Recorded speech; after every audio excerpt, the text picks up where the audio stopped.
கிறிஸ்து இயேசுவுக்குள் மிகவும் பிரியமான தேவனுடைய பிள்ளைகளே, இப்பொழுது கர்த்தருடைய வசனங்களிலிருந்து 3 வார்த்தைகளை நாம் கற்றுக்கொள்ளலாம். அப்பொழுது நாம் யார் என்று கர்த்தருடைய வசனமே நம்மை போதிக்கும். எப்படிப்பட்டவர்கள், என்ன செய்ய வேண்டும் என்பதை குறித்து இந்த 3 வசனங்களிலிருந்து நாம் கற்றுக்கொள்ளலாம். முதலாவது பிலிப்பியர் 2ஆம் அதிகாரம் 6-7. பிலிப்பியர் 2ஆம் அதிகாரம் 6ஆம் வசனம் 7ஆம் வசனம். அவர் தேவனுடைய ரூபமாயிருந்தும் தேவனுக்கு சமமாயிருப்பதை கொள்ளையாடின பொருளாக எண்ணாமல் தம்மைத்தாமே வெறுமையாக்கி அடிமையின் ரூபம் எடுத்து மனுஷர் சாயலானார். உலகத்தை உண்டாக்கின ஆண்டவர் உனக்காக எனக்காக அவர் அடிமையின் ரூபம் எடுத்து மனுஷர் சாயலானார் என்ற அந்த வார்த்தைக்கு பல அர்த்தங்கள் இருந்தாலும் தாழ்மை மிக முக்கியம். நாம் அனைவரும் இந்த உலகத்திலே சமம். நமக்கு சமமாகவே ஆண்டவரே வரும்பொழுது நாம் உயர்ந்தவர், தாழ்ந்தவர், உயர்ந்த பதவியில் இருக்கிறேன், பெரிய பொறுப்பில் இருக்கிறேன், நீங்கள் சிறிய பொறுப்பிலே இருக்கிறீர்கள் என்று தேவனுடைய பிள்ளைகள் தங்களுடைய வாயால், தங்களுடைய வார்த்தையால் பிறரை சொல்லவே கூடாது. ஆகவே இந்த திருச்சபையின் ஊழியத்திற்கென்று நமது மூலமாக தமது பணியை தேவன் நிறைவேற்ற தேவன் ஊழியர்களை நியமித்திருக்கிறார்.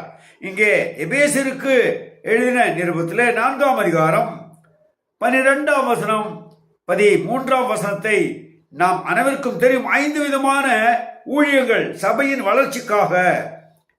12-13 பரிசுத்தவான்கள் சீர்பொருத்தும் பொருட்டு சுவிசேஷ ஊழியத்தின் வேலைக்காகவும் கிறிஸ்துவின் சரீரமாகிய சபையானது பக்தி விருத்தி அடைவதற்காகவும் அவர் சிலரை பாருங்க, 1 அப்போஸ்தலராகவும், 2 தீர்க்கதரிசிகளாகவும், 3 சுவிசேஷகராகவும், 4 மேய்ப்பராகவும், 5 போதகராகவும் ஏற்படுத்தினார்.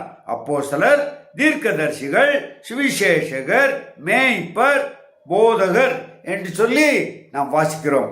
இது தேவனுடைய திட்டமா இருக்கிறது. இப்படி இருக்கும் பொழுது நாம் பெரிய பதவியில் இருக்கிறோம், நீர் சிறிய பதவியில் இருக்கிறீர் என்று சொல்லி நாம் ஒருவரையும் நாம் சொல்லக்கூடாது.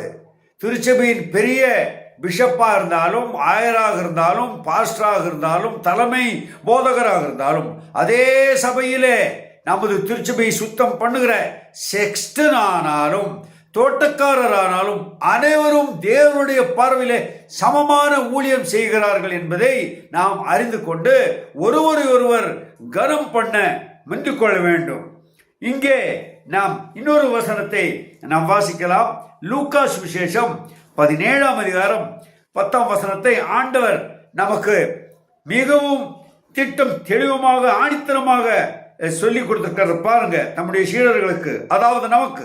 லூக்கா 17:10 அப்படியே நீங்களும் உங்களுக்கு கட்டளையிட்டபடி யாவையும் செய்த பின்பு நாங்கள் அப்பிரயோஜனமான ஊழியக்காரர், செய்ய வேண்டிய கடமையை மாத்திரம் செய்தோம் என்று சொல்லுங்கள்.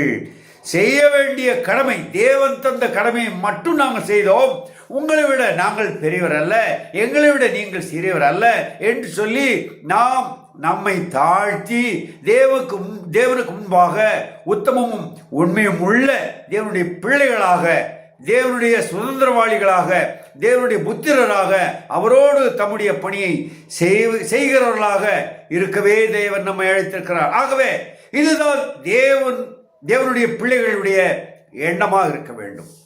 தாழ்மை, அப்பிரயோஜனமான ஊழியக்காரர்கள், சிறந்த ஊழியத்தை தேவனுக்காக நாங்கள் செய்கிறோம். நாங்கள் சிறந்தவர் என்று சொல்ல வேண்டியதில்லை, நாங்கள் தாழ்ந்தவர் என்று சொல்ல வேண்டியதும் இல்லை. தேவ சமூகத்திலே நாம் இருந்து இப்படிப்பட்ட ஊழியத்தை செய்து ஒருவர் கனம் பண்ண கற்றுக்கொள்வோமாக. தேவன் தாமே உங்களை ஆசீர்வதிப்பார்.